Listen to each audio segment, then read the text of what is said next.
The day Mrs. Lockhart read the deed aloud, every girl in the orphanage common room laughed. Not quiet laughter, not polite hand-over-mouth laughter, but the full, ugly sound that comes from girls who have nothing and have finally found someone with less. Mrs. Lockhart stood at the front of the room, her steel-gray hair pulled back so tight it stretched the skin at her temples. She held the deed between two fingers like it was something dead. The county lawyer sat beside her, an old man with a scabrous beard and eyes that looked through me instead of at me. 8 other girls lined the wooden benches, twitching and whispering, waiting for the show. Lot 17 on Oak Ridge, Mrs. Lockhart read, her voice flat as a shovel blade. 1 log cabin, 1 woodshed on 40 acres of mountain land, to Miriam Caldwell. The laughter started before she finished. It spread through the room like a fever, girls clutching each other's arms, some of them wiping their eyes. Mrs. Lockhart folded the deed. She looked at me with an expression I knew well, the same look she gave the rats we found in the flour bin before she drowned them in the rain barrel. Then she said the words I would carry for the rest of my life. Looks to me like the county's giving away old lockets now, not homes. She paused. You planning to farm that rock, girl? I was 16 years old. My mother had died of fever when I was 7. My father walked into the woods the same winter and never came back. After that, the county passed me around like a chipped plate nobody wanted but couldn't quite throw away. 3 months with Uncle Vernon, who drank until he forgot I existed. 4 months with the Hendersons, who needed someone to mind their children but didn't need opinions from that someone about anything. 6 weeks with Widow Marsh, who found my habit of reading by candlelight wasteful and disturbing. And 4 years at the Briarfield Orphanage, where Mrs. Lockhart taught us to sew, to scrub, to say yes ma'am and no ma'am, and to be grateful for cold oatmeal and colder beds. I had $1.39. Mrs. Lockhart had counted it out loud, coin by coin, in front of everyone. I don't know why. Maybe she wanted the other girls to see how little a person could have. The inheritance was 40 acres of mountain rock 3 miles up a ridge that didn't have a name worth remembering. The community called it Crenshaw's Tombstone, Hell's Kitchen 40, Ms. Caldwell's Pit. The cabin had been built by some distant relative decades earlier, a surveyor, the lawyer said, who had spent his final years digging holes in the ground and talking to himself. The townspeople thought he was mad. He died alone, and no one had set foot on the property since. The land had sold originally for a $20 promissory note. That was all it was worth. $20 for 40 acres so rocky the goats wouldn't graze it. A cabin with a sagging roof and a woodshed that had already half collapsed under its own weight. This was my inheritance. This was my future. This was the joke the dead had played on the living. But something happened while the laughter washed over me. Something I couldn't explain then and can barely explain now. A light flickered on somewhere deep in my chest, not a match, but a furnace. The same surveyor everyone called crazy had looked at that land and seen something. He had spent years digging when nobody understood why. He had died before he could show them, and standing there in that cold common room, surrounded by girls who had nothing laughing at a girl who had less, I decided I would find out what he saw. If you want to know what I found on that worthless ridge in the mountains of West Virginia, how a 16-year-old orphan with nothing but a canvas sack and $1.39 turned 40 acres of rock into something that saved an entire valley, then subscribe to this channel and tell me in the comments where you're watching from. Because what that mad surveyor built beneath his cabin floor and what I finished in the years that followed is a story that still keeps people warm in those mountains today. I left Baker's Ridge 3 days later. Mrs. Lockhart didn't try to stop me. Nobody did. I think they were relieved to see me go. One less mouth that wasn't quite worth feeding, one less problem that wasn't quite theirs. I carried everything I owned in a canvas sack. 2 dresses, 1 patch shawl, a tin cup, and a knife with a loose handle. The deed was folded against my chest inside my dress, where nobody could take it. I had $1.39. Mrs. Lockhart had counted it out loud, coin by coin, in front of the other girls. I don't know why. Maybe she wanted them to see how little a person could have. The road out of town turned to dirt after the first mile. After 5 miles, The dirt turned to ruts.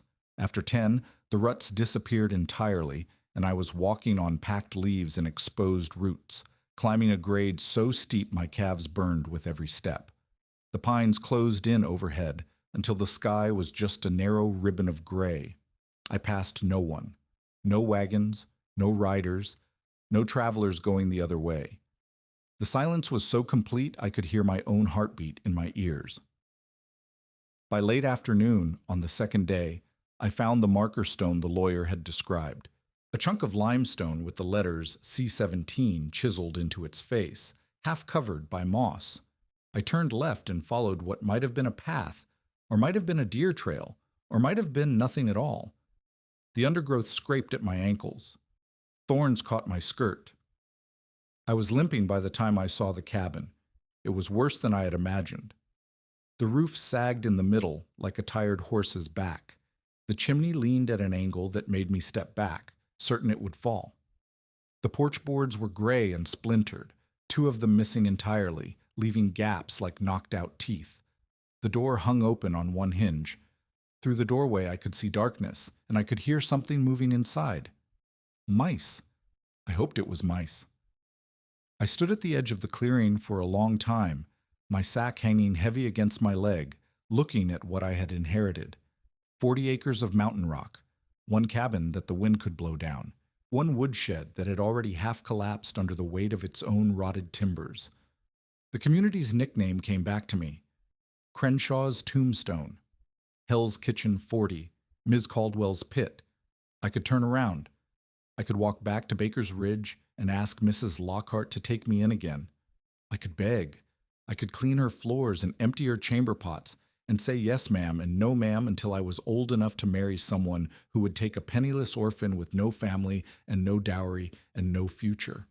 Or I could walk through that door. I walked through that door. The smell hit me first. Mold and dust and old smoke and something sweet underneath, like rotting wood or dead leaves. The cabin was 1 room, maybe 15 feet by 20.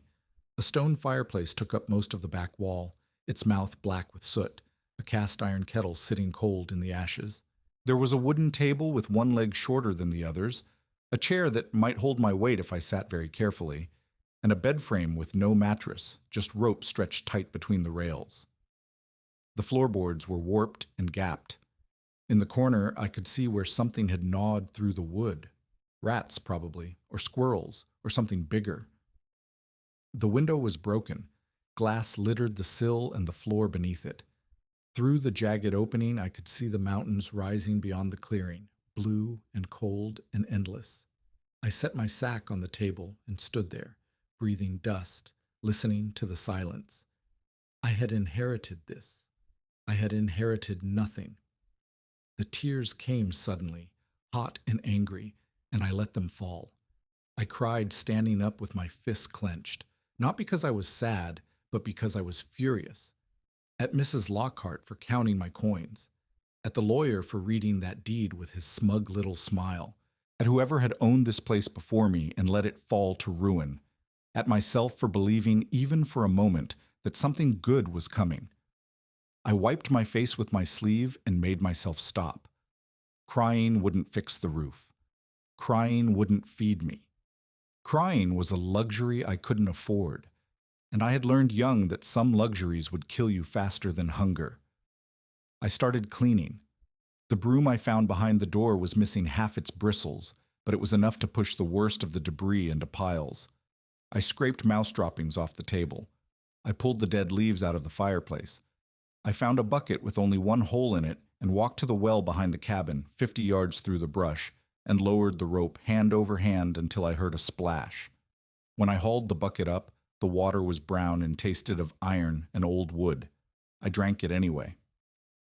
By nightfall, I had the cabin swept and the fireplace cleared, and a small stack of kindling piled beside the hearth.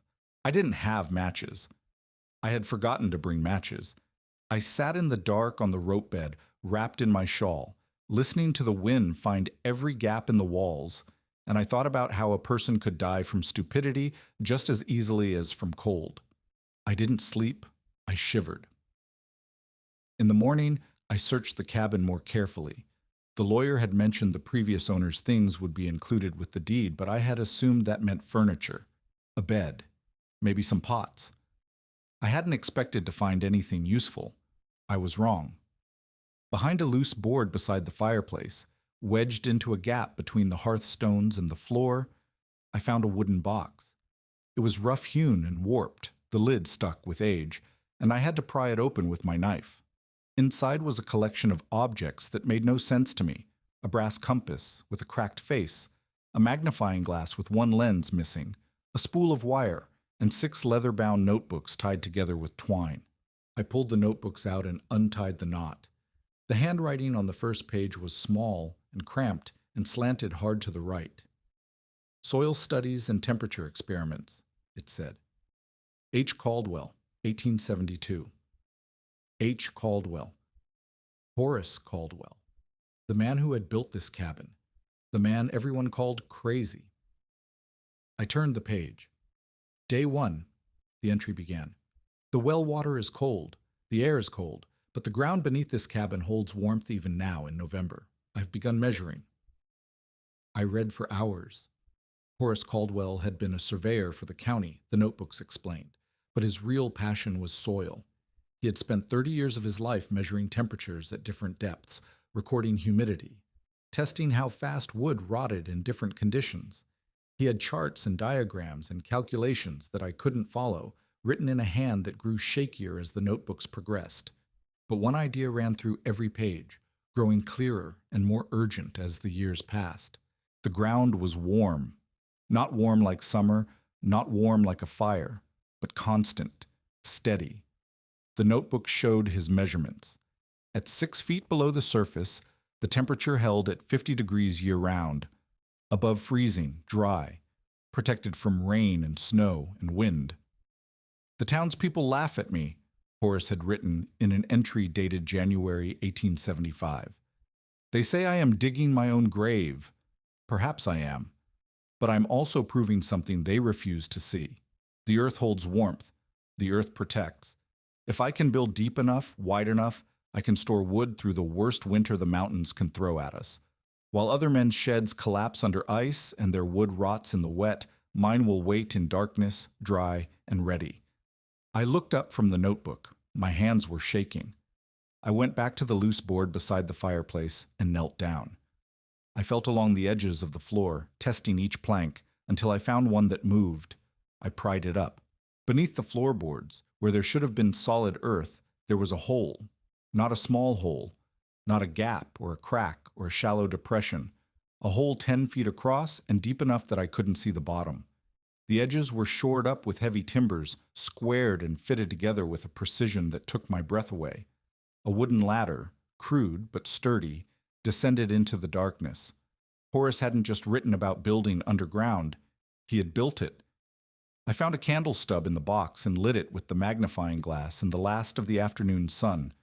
Then I lowered myself onto the ladder and climbed down. The air changed as I descended. Warmer, stiller. The candlelight wavered and then steadied as I reached the bottom and stepped onto hard-packed earth. The ceiling was low enough that I could touch it if I stretched, maybe 7 feet at the center.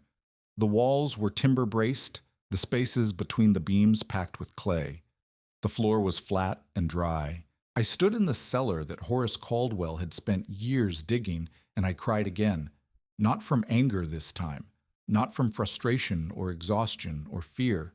I cried because I wasn't alone. Someone had come before me. Someone had seen what no one else could see.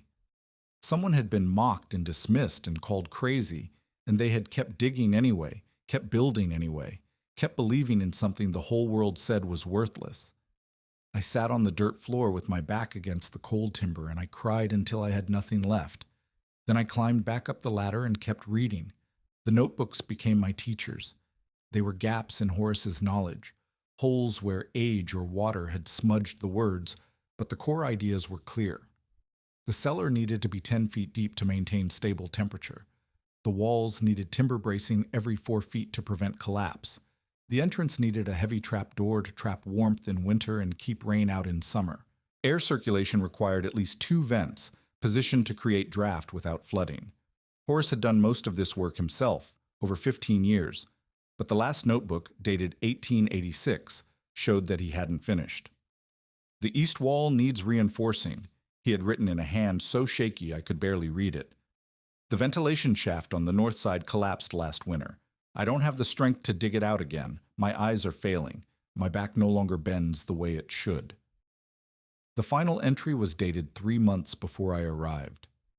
"If anyone ever finds this," it began, "finish the—" The rest was water-stained beyond reading, smudged into oblivion. Horace's last words lost to time and damp and the indifference of a world that hadn't cared about him when he was alive. But one line remained legible, written in the margin like an afterthought, like a prayer. "They will say nothing grows in the dark. They are wrong. In darkness, every seed lies waiting." I said it out loud, testing the words in my mouth. In darkness, every seed lies waiting. Horace Caldwell had believed that something could be preserved in the dark, that warmth could hide underground, that the things everyone dismissed as worthless might be worth more than anyone knew. He had died before he could prove it, but he had left his proof behind, his notebooks, his cellar, his stubborn, impossible faith in the earth beneath his feet. I was going to finish what he started. The first weeks nearly killed me. I don't say that for dramatic effect. I mean it literally. I had no money for supplies. My $1.39 went to a box of matches and a pound of cornmeal from a trader who passed through on his way to the next valley. That was all I could afford. I rationed the cornmeal so strictly that my stomach twisted into knots every night, cramping with a hunger so deep it felt like illness. I ate what I could find in the woods, late-season berries that had gone soft on the vine, wild onions that burned my throat. Acorns I boiled 3 times to leach out the bitterness. I set snares the way one of the older girls at the orphanage had taught me, twisting wire around saplings, and I caught 2 rabbits in the first week. I skinned them with my loose-handled knife and roasted them over the fire and ate every part that could be eaten: meat, liver, heart, brain. I cracked the bones and sucked out the marrow. I lost weight I didn't have to lose. My dresses hung loose on my shoulders. My cheeks went hollow. When I caught my reflection in the well water, I looked like a ghost, a skeleton with skin. The cold came in early that year. October brought frost that killed the remaining berries. November brought ice that made the well bucket stick and made the path to the privy treacherous. I woke each morning with my breath visible in the air, my shawl wrapped tight around my shoulders, my fingers so numb I could barely grip the kindling. The cabin leaked. Rain found its way through gaps in the roof and pooled on the floor. Wind cut through the walls like they weren't there. I stuffed rags into every crack I could find, and it still wasn't enough. Some nights I couldn't sleep for shivering. Some nights I slept too deeply, my body too exhausted to keep itself warm, and I woke with ice crystals in my hair. There was a moment, 3 weeks in, maybe 4, when I thought about going back. I was sitting by the dead fire because I had run out of dry wood. The wet wood I'd gathered was smoking and hissing but wouldn't catch. The rain had been falling for 2 days without stopping, and everything I owned was damp. My clothes, my blankets, my spirits. My stomach was empty, and my head was spinning, and my hands were so raw from cold they had started to crack and bleed. I thought about Baker's Ridge. I thought about the orphanage, with its thin soup and its hard beds and its endless rules. I thought about Mrs. Lockhart's cold eyes and her counting my coins and her cutting words. Looks to me like the county's giving away old lockets now, not homes. I could go back, I could beg, or I could die here, alone, in a cabin nobody wanted on land nobody valued, and nobody would even notice I was gone. I reached for the notebooks. I don't know why. I wasn't looking for instructions. I wasn't looking for hope. I just needed to hold something that someone else had held, something that proved I wasn't the first person to suffer in this place. The page I opened to was dated December 1879. Horace's handwriting was steadier in that entry, the words clear and sharp. The cold has broken me 3 times this winter. 3 times I have packed my bag and walked to the road. 3 times I have turned back. Not because I believe I will survive, Not because I have faith in my work, because the only thing worse than dying here is living somewhere else and knowing I never finished. I closed the notebook and held it against my chest. The fire finally caught. The wet wood hissed and steamed, and then, slowly, began to burn. I fed it until the flames were high enough to warm my hands, and then I fed it more. Horace had wanted to quit. Horace had almost quit, but he had turned back every time, and he had kept digging. I could keep digging too. The snares brought 2 more rabbits that week. I found a patch of wild turnips at the edge of the clearing, overlooked by deer, and I pulled them from the cold ground with my cracked and bleeding fingers. The rain stopped. The sun came out, weak and watery, but warm enough to dry my clothes if I spread them on the porch in the afternoon. I survived the first winter. Not comfortably, not easily, but I survived. And in the spring, I started to build. Horace's notes were clear about what needed to be done. The east wall of the cellar was failing. The timbers bowed inward under the weight of the earth pressing against them. I needed to dig out the collapsed ventilation shaft and reopen the airflow.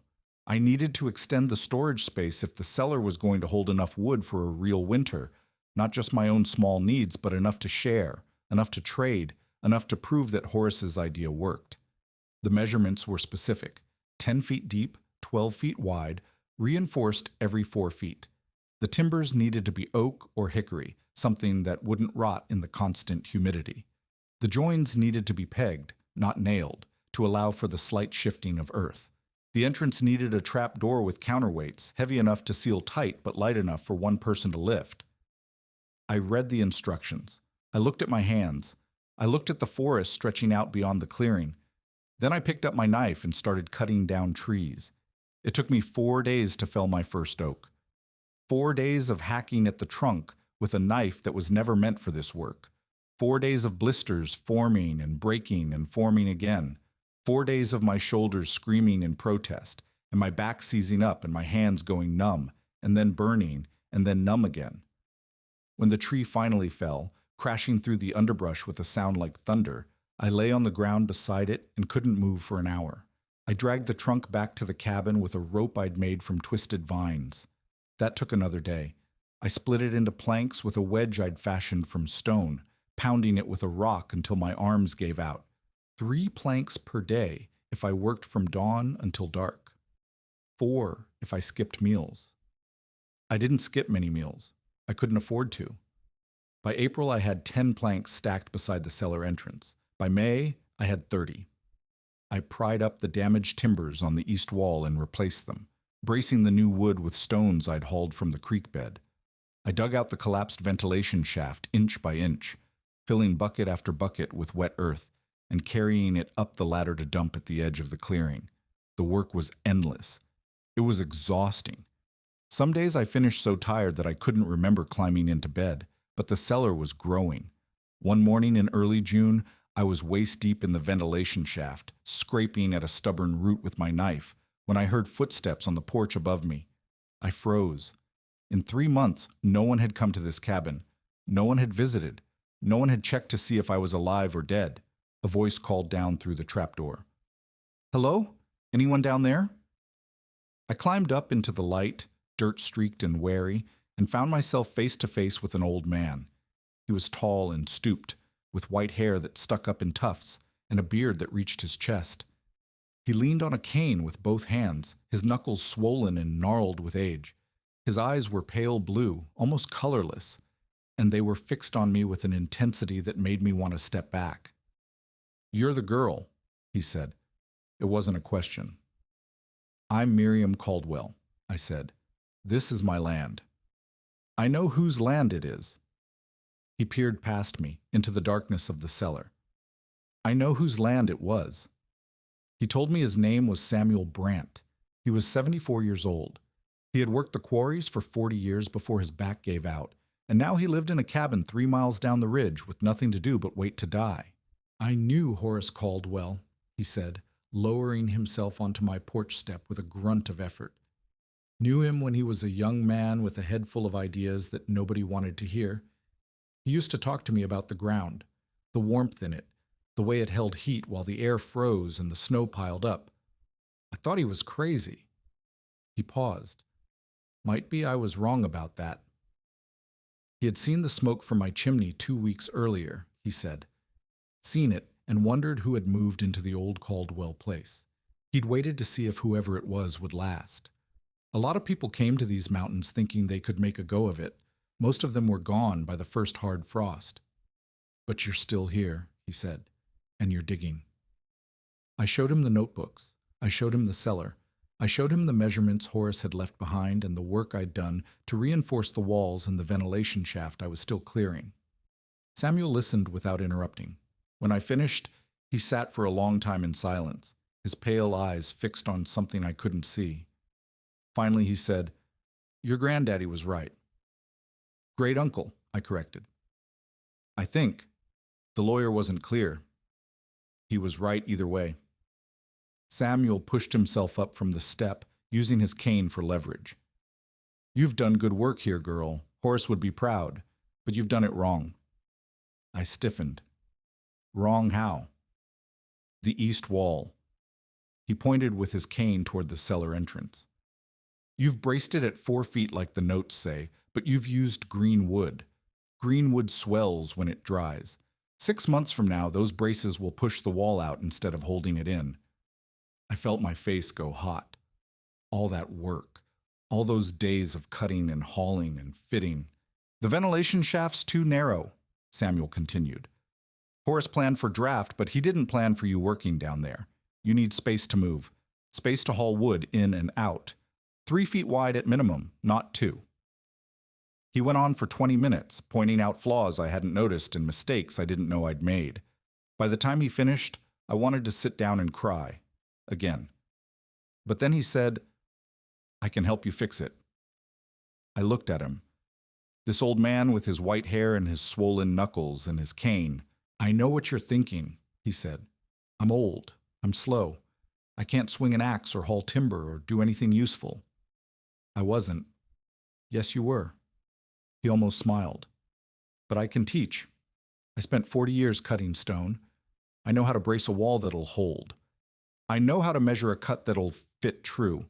I know things Horace never learned because he was a surveyor, not a quarryman." He fixed me with those pale eyes. "You've got the strength, girl. What you need is the knowledge." I thought about the notebooks, about Horace's measurements and calculations and theories, about the line in the margin that I'd read so many times I could see it in my sleep. They will say nothing grows in the dark. They are wrong. "All right," I said. "Teach me." Samuel came back the next morning with a satchel full of tools, a proper saw, a level, a plumb line, a set of chisels so sharp they drew blood when I tested them with my thumb. He moved slowly, his back giving him trouble with every step, but his hands were steady when he picked up the level and showed me how to read it. We started with the east wall. Samuel made me pull out the green wood braces I'd spent weeks installing and replace them with seasoned hickory from a deadfall he knew about 2 miles up the ridge. The work went faster with proper tools. The cuts were cleaner. The fits were tighter. "Measure twice," Samuel told me, over and over. "Cut once." Horace knew the theory. I know the craft. You need both. He told me about the quarries while we worked, about the years he'd spent cutting limestone from the mountain and hauling it down on sledges, about the accident that killed his son, a cave-in that buried 3 men under 1,000 tons of rock, about the long years after, when he'd had no one to teach and no reason to keep learning. "Your granddaddy, great-uncle, whoever he was," Samuel said one afternoon, wiping sweat from his face with a rag. "He was the only person who ever asked me about the stone, about how it held together, about why some walls lasted 100 years and some fell down in 10. Everyone else just wanted the quarry to spit out blocks. Horace wanted to understand." "Did you tell him?"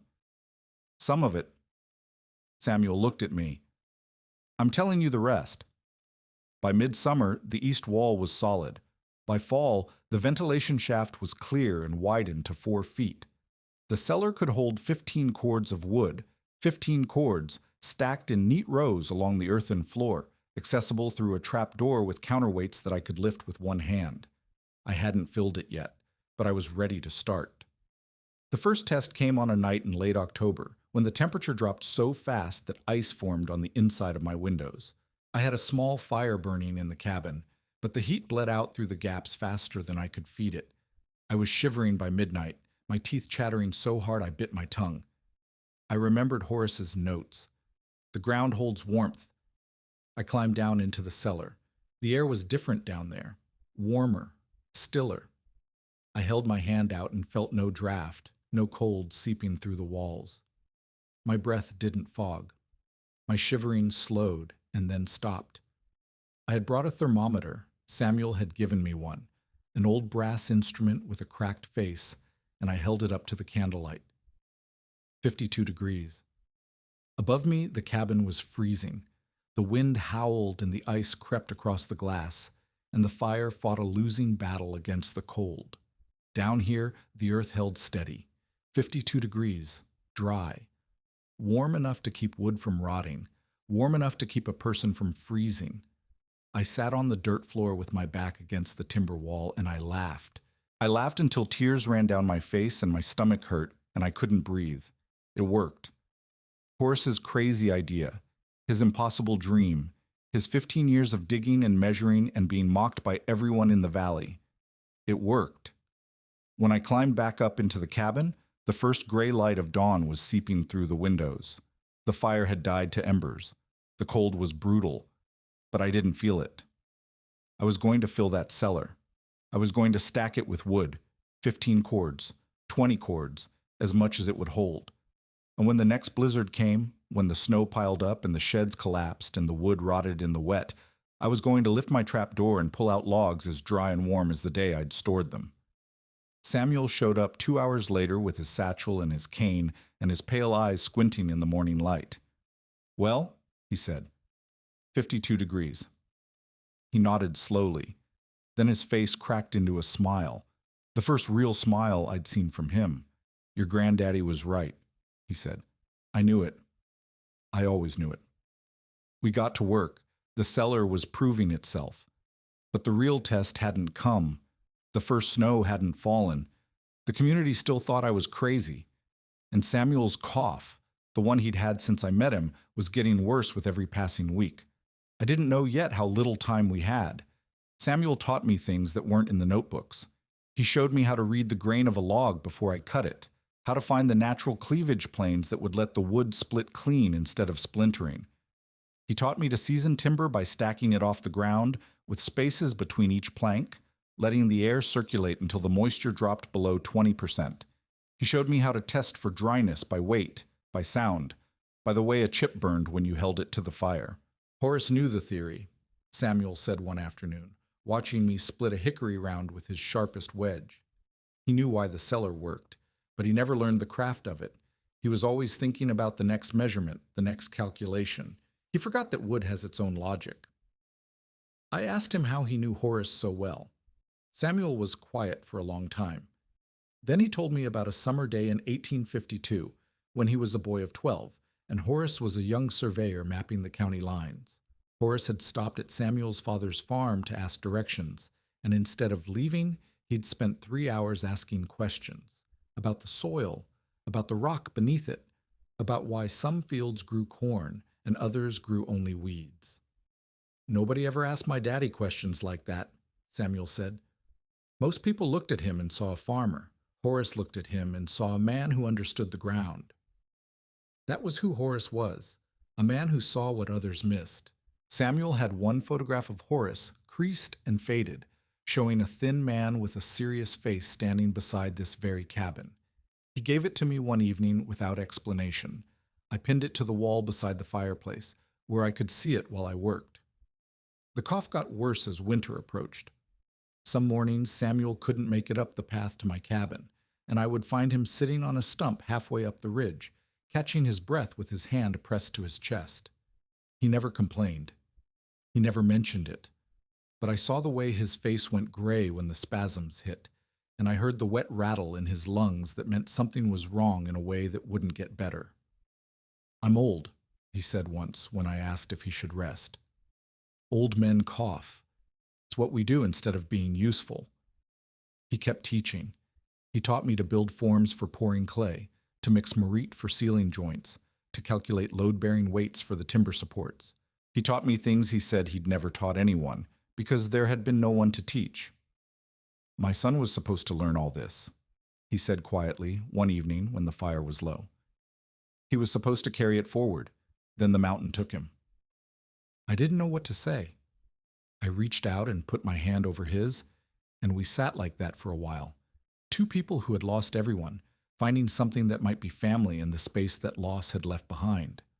By the time the first real snow fell, I had cut and split and stacked 12 cords of wood in the cellar. The piles rose nearly to the ceiling, arranged by species: oak for long burns, hickory for hot burns, pine for kindling. The thermometer held steady at 51 degrees. The wood stayed dry. The system worked exactly the way Horace had predicted, but 12 cords wasn't enough. Not for what I was planning. I wanted to prove Horace right. I wanted to prove him so right that no one could deny it, that no one could call him crazy ever again. That meant I needed more wood, enough to survive the worst winter anyone could remember, enough to share, enough to save people who had never done anything to deserve saving. The work consumed me. I was up before dawn and working until I couldn't see my hands in front of my face. I cut trees until my arms hung limp at my sides. I split logs until the wedge handle wore blisters on top of blisters, and those blisters turned to calluses as thick as boot leather. I hauled timber down the ridge on a sledge Samuel helped me build, dragging loads that weighed more than I did, my boots slipping on ice, and my shoulders burning and my breath coming in ragged gasps. My hands stopped looking like a girl's hands. The nails were cracked and black with grime. The knuckles were scarred. The palms were rough as oak bark. When I caught my reflection in the water bucket, I saw someone I barely recognized, lean and hard and weathered, with eyes that had stopped expecting kindness from the world. Samuel watched me work and said nothing. But sometimes, when I paused to catch my breath, I would find him looking at me with an expression I couldn't read. Pride, maybe. Or worry, or both. "You're pushing too hard," he said once. "I have to." "Why?" I didn't answer. I didn't know how to explain it. The need to prove something. The need to finish what Horace started. The need to be more than an orphan girl with nothing, to build something that would last longer than my own small life. By December, I had 15 cords stacked in the cellar, full capacity. The wood rose in neat walls from floor to ceiling, organized and labeled, ready for whatever the winter brought. I should have felt satisfied. Instead, I felt the first cold fingers of dread, because the winter that was coming wasn't going to be ordinary. I could feel it in the air, in the way the animals were behaving, in the thickness of the caterpillars' coats and the height of the hornets' nests. Every old sign pointed to the same conclusion. Something bad was coming. The first real blizzard hit in January. It started as snow, ordinary snow, the kind that falls every winter in the mountains. But by nightfall, the wind had picked up, howling through the gaps in my cabin walls, and the snow was falling so thick I couldn't see the woodshed from the porch. By midnight, the temperature had dropped below zero. By dawn, the drifts were 6 feet high and climbing. I lifted my trap door and climbed down into the cellar. 51 degrees, dry, warm. While the wind screamed above me and the snow piled up against my door, I sat in the darkness with 15 cords of wood and listened to the storm try to kill me. It couldn't. Horace had made sure of that. The blizzard lasted 3 days. When it finally stopped, I dug my way out of the cabin and stood in a world transformed. The snow was waist deep in the clearing. The path to the ridge was gone, buried under white. The trees were bent under the weight of ice, their branches snapping with sounds like gunshots. I walked down to check on Samuel and found him alive, barely. His cabin was colder than mine, his fire nearly out, his face gray with exhaustion. I brought him back to my place and made him sleep by my hearth while I fed the fire with wood from the cellar. "The town," he said, when he could speak again. "We should check on the town." Baker's Ridge was 3 miles down the valley. It took me most of a day to get there, wading through snow that reached my chest in places, my legs going numb and my lungs burning in the cold air. What I found was chaos. The outdoor woodsheds had collapsed under the weight of the snow. Roofs had caved in. The wood that hadn't been buried was soaked through, too wet to burn. People were huddled in their houses with no heat, burning furniture, burning books, burning anything that would catch fire. A child had died in the night, a baby, Mrs. Henning's granddaughter, too cold to survive until morning. I stood in the middle of the town square and watched my neighbors suffer. The same neighbors who had laughed when the lawyer read my deed. The same neighbors who had called Horace crazy, who had called his cellar a grave, who had told me I was a fool for digging in the dark. Storekeeper Ellery was standing outside his shop, his face red with cold, his hands shaking as he tried to light a fire with wet kindling. He saw me watching, and his expression twisted into something ugly. "What are you staring at, girl?" he snapped. "Come to gloat? Come to watch us freeze while you sit up on your ridge with your witchcraft in your hole in the ground." "My wood is dry," I said. He stared at me. "My cellar held, the wood is dry, as much as anyone needs." He didn't believe me. I could see it in his eyes. But he was cold, and his shop was freezing, and his customers were dying. "How much?" he asked. "Free." He stared at me like I'd grown a second head. "Free," I said again. "Come get what you need." Word spread fast. By the next morning, there was a line of people stretching up the ridge to my cabin, carrying sleds and wheelbarrows and anything else that could hold wood.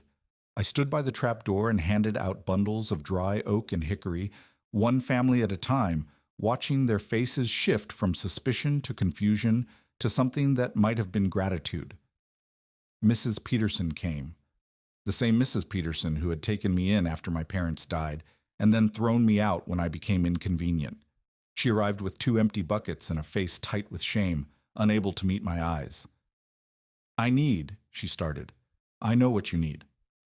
I handed her an armful of split hickory. "Take it. Come back if you need more." She looked at me then, really looked at me for the first time since I was a child in her house. "Why?" she asked. I thought about the question. I thought about all the things I could say about justice, about revenge, about proving myself better than the people who had hurt me. "Because the wood doesn't know," I said. "It just burns." The line kept coming. I gave wood to families who had mocked me. I gave wood to men who had called me names. I gave wood to the shopkeeper who had said I was practicing witchcraft. I gave and gave and gave until my arms ached and my voice was hoarse from answering questions, and still they came. Samuel sat on my porch, wrapped in blankets, watching the procession with tears in his pale eyes. "They don't deserve it," he said quietly when I came up for water. "Maybe not. Then why?" I looked at the line of people, at the children clutching their parents' hands, at the old women wrapped in quilts, at the men who wouldn't meet my eyes because they remembered what they'd said about me. "Because Horace would have given it to them," I said. "Because the whole point of building something is that it's there when people need it. Because—" I stopped. The real reason was simpler than any philosophy. "Because I know what it feels like to be cold," I said. "And I wouldn't wish that on anyone." Samuel nodded slowly. He reached out and gripped my hand, his fingers cold and thin. "Your granddaddy was right about you," he said. "He didn't know you, but he was right." The blizzard of 1888 killed 23 people in the surrounding valleys. It killed livestock and crops and dreams. It buried entire communities under ice and left scars that took years to heal. In Baker's Ridge, one person died. One baby in the first night, before anyone knew how bad it would get. After that, everyone had heat. Everyone had dry wood. Everyone survived because of a hole in the ground that a crazy man had dug 30 years earlier, because of notebooks full of measurements and theories that no one had bothered to read, because of an orphan girl who had nothing better to do than believe in something worthless. The spring after the blizzard, people started coming to see the cellar. Not to take wood, the crisis was over. Their own supplies replenished, but to understand. Farmers who had lost their sheds wanted to know how to build underground storage that wouldn't collapse. Merchants wanted to know if the same principle could preserve other goods, vegetables, meat, cheese. A professor from the college in Richmond came with a notebook and a measuring tape, spending 3 days taking readings and asking questions. Dr. Eliza Penn arrived in April. She was a physician from Charlottesville, tall and gray-haired, with a manner that suggested she was used to being the smartest person in any room. She had read about the blizzard in a newspaper and traveled 2 days to see the cellar for herself. She spent a week measuring temperatures, testing humidity, examining the construction. When she was finished, she sat down at my table and told me that what Horace had built was, as far as she knew, unique. The principle isn't new, she said. Root cellars have existed for centuries, but this, she gestured toward the trapdoor, this is something different, the depth, the ventilation system, the way the thermal mass of the earth is utilized. It's not a root cellar. It's a climate-controlled storage facility, built with nothing but timber and determination. My great-uncle designed it, I said. I just finished the work. Your great-uncle was a genius. She closed her notebook. And so are you, whether you know it or not. She published a paper about the cellar in a scientific journal that fall. The paper included diagrams and measurements and a detailed analysis of how the system worked. It mentioned Horace by name. It mentioned me by name. For the first time in my life, someone had written down that I existed, but not everyone was pleased by the attention. Jonas Whitaker owned the largest lumber operation in the county. He had made his fortune selling firewood to people who couldn't afford anything else, charging prices that rose with the first snow and doubled with every blizzard. The winter of '88 had been very profitable for him, until people discovered they could get wood for free from the crazy girl on the ridge. He came to my cabin in May, driving a wagon with 2 hired men sitting in the back. He was a big man, red-faced and thick-necked, with the kind of confidence that came from always having more money than the people around him. "Miss Caldwell," he said, not bothering to climb down from the wagon, "I hear you've been giving away wood." "I have." "That's bad for business. My business." "I imagine it is." His face darkened. "You think this is funny? You think you can just dig a hole in the ground and undercut honest merchants? I think people needed wood, and I had it. What they do next winter is their concern, not mine." "Next winter." He leaned forward. "Next winter, you'd better hope that hole of yours collapses. Because if it doesn't, I'll make sure no one in this county does business with you. You'll be back to eating bark and begging at doorsteps. You understand me?" Samuel had been sitting on the porch, silent until now. He stood up slowly, using his cane for support, and walked to the edge of the steps. "I understand you," he said. "I understand you're a man who got rich selling people what they needed to survive. And I understand that a 16-year-old girl just showed everyone in this valley that they don't need you anymore." Jonas's face went purple. For a moment, I thought he might climb down from the wagon and start swinging. "This isn't over," he said finally. "You remember that. This isn't over." He turned the wagon around and drove away. It wasn't over. But he was wrong about what came next. The summer passed. I expanded the cellar, adding another chamber on the south side, bringing the total capacity to 22 cords. Samuel helped when he could, but his cough was worse now, and there were days when he couldn't make it up the ridge at all. I would find him waiting at the bottom of the path, sitting on the same stump where I'd found him that first summer, too winded to go on. "You should rest," I told him. "I'll rest when I'm dead," he said, and then he laughed. A wet, rattling laugh that turned into a coughing fit that left him gasping. We both knew what was happening. We didn't talk about it. The fall brought another round of visitors. Engineers from the state capitol, a reporter from a newspaper in Washington, a delegation from the county government wanting to know if the same technique could be used for public storage facilities. I showed them the cellar. I showed them the notebooks. I answered their questions as best I could. And all the while, Samuel was fading. He died on a Tuesday morning in early November, 2 years after I first met him on my porch. I'd gone to his cabin to bring him soup and found him sitting in his chair by the fire, his eyes closed, his hands folded in his lap. The fire had burned down to embers. His skin was cold. He looked peaceful.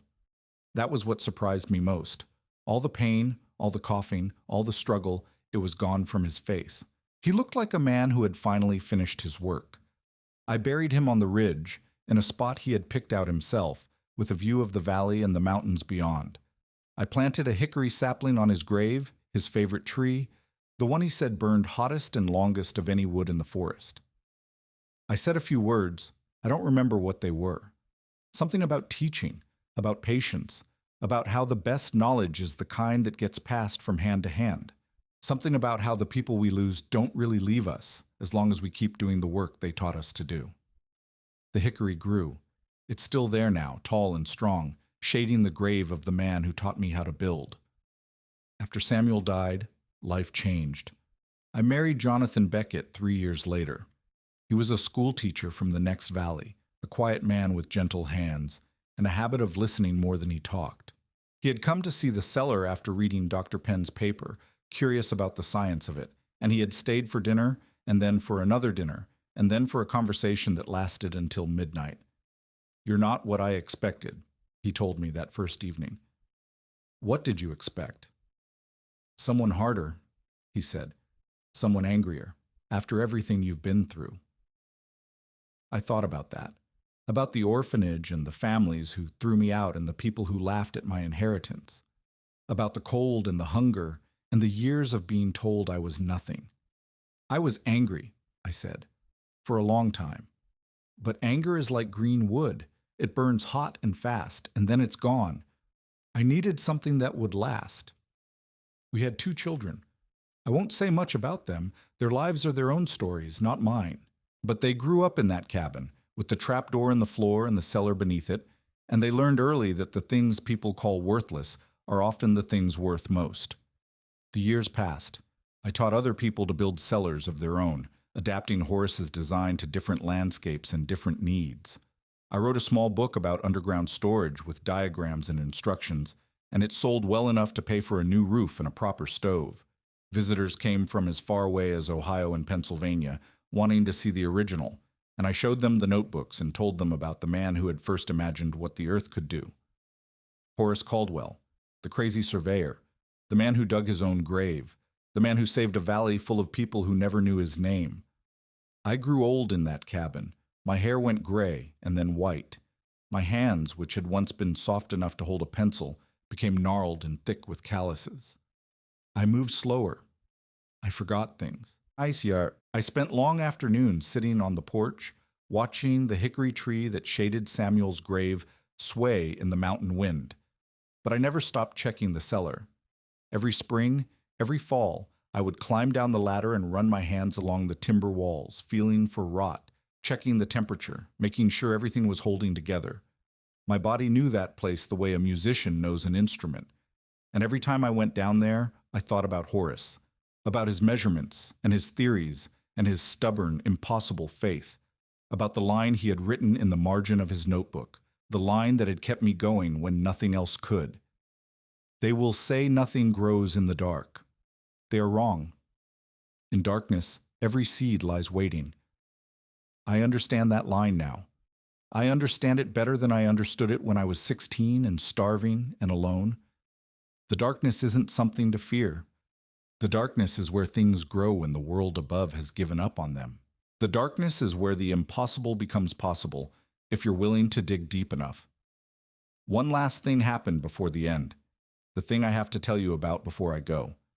It was the spring of 1925, 40 years after I first walked through the door of that cabin. I was sitting on the porch, watching the clouds roll in over the mountains, when a wagon came up the ridge. The woman who climbed down was old. Not as old as me, but old enough that the walk from the wagon to the porch left her winded. Her hair was white, and her back was bent, and her face was lined with years. But I knew her. I knew her the moment I saw her. "Mrs. Lockhart," I said. She stood at the bottom of the steps, her hands clasped in front of her, looking up at me with eyes that held something I had never seen in them before.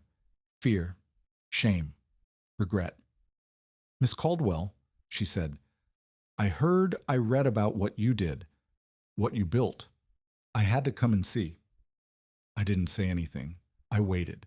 "I was wrong about you," she said. I was wrong about your inheritance. I was wrong about everything. She reached into her coat and pulled out an envelope, yellowed with age. This came to the orphanage in 1884, she said. 2 years before you left. It was addressed to me from your great-uncle, Horace Caldwell. I stared at the envelope. My heart was pounding. He asked me to find a girl who loved books, she continued. A girl who wasn't afraid to work. A girl who might understand what he was building. He wanted to leave her his land. He wanted to give her a chance. She held out the envelope. Her hands were trembling. I threw it away, she said. I read it, and I laughed, and I threw it in the fire. I thought he was a madman. I thought his land was worthless. I thought any girl I sent to him would just come crawling back. I took the envelope. It was empty. She must have fished it out of the ashes after she burned the letter, but Horace's handwriting was still visible on the front. My name. The orphanage address. You found the land anyway, Mrs. Lockhart said. You found the notebooks. You finished what he started. But I could have. She couldn't finish. The tears were rolling down her face now, and her voice had broken, and she looked like what she was, an old woman who had made a terrible mistake and carried it for 40 years. I thought about all the things I could say, about the cold nights and the hunger and the years of being alone, about the baby who died in the blizzard, the one who might have lived if someone had listened to Horace sooner, about everything that had been lost because one woman threw a letter in the fire. But I thought about Horace too, about his notes and his measurements and his faith, about the line in the margin that I had read 1,000 times. In darkness, every seed lies waiting. I forgive you, I said. Mrs. Lockhart looked up at me. I don't forgive you because you deserve it, I said. I forgive you because I do. Because carrying anger is like carrying green wood. It just weighs you down, and then it burns away to nothing. She didn't say anything. She just stood there, crying, while the clouds rolled in and the first drops of spring rain began to fall. Would you like to see the cellar? I asked. She would. She did. I showed her the ladder and the timber walls and the stacks of dry wood and the thermometer that still read 51 degrees, just as it had for 40 years. He was right, she whispered. Yes, I said. He was. She left that afternoon. I never saw her again. But I kept the envelope. I pinned it to the wall beside the fireplace, next to the photograph of Horace standing in front of the cabin. 2 pieces of paper, 2 reminders of everything that had been lost and everything that had been found. I died on a June morning in 1926. I was 70 years old. They found me kneeling in the garden beside the cellar trapdoor, my hands in the soil, a basket of seed potatoes beside me. I had been planting when my heart finally gave out. My daughter said I looked peaceful. My son said I looked like I was still working, even at the end. The cellar is still there. The cabin, too. My grandchildren run a kind of museum now, showing visitors the notebooks and the trapdoor and the timber walls that have held for 60 years.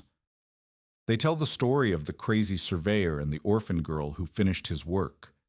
They read from the journals. They always read the same line, the one Horace wrote in the margin, the one I carried with me through all those dark years. They will say nothing grows in the dark. They are wrong. In darkness, every seed lies waiting. A few years ago, the Historical Society put up a plaque at the edge of my property. It says, "Here lived Horace Caldwell, 1820 to 1886, and Miriam Caldwell Beckett, 1870 to 1926, whose underground storage system saved the people of Baker's Ridge in the Great Blizzard of 1888. I would have laughed at that plaque if I had lived to see it. I would have told them to take my name off and leave only Horace's. I was just the one who finished the work. He was the one who imagined it. But maybe that's what the world needed, a dreamer and a digger, a man who could see the impossible, and a girl who was stubborn enough to make it real. And that brings me to you. I've told you my story, the laughing courtroom, the worthless inheritance, the cellar that saved a valley. Now let me ask you something. What have you been told is worthless? What piece of land, real or metaphorical, have you been given that everyone says will never amount to anything? What idea have you buried because the people around you laughed? What talent? What dream? What strange, stubborn hope have you been carrying in secret, afraid to dig because you might fail? I know what that feels like. I stood at the edge of that clearing when I was 16 years old, looking at a cabin with a sagging roof and a collapsed woodshed, and I heard every voice that had ever told me I was nothing. I felt the weight of all that laughter.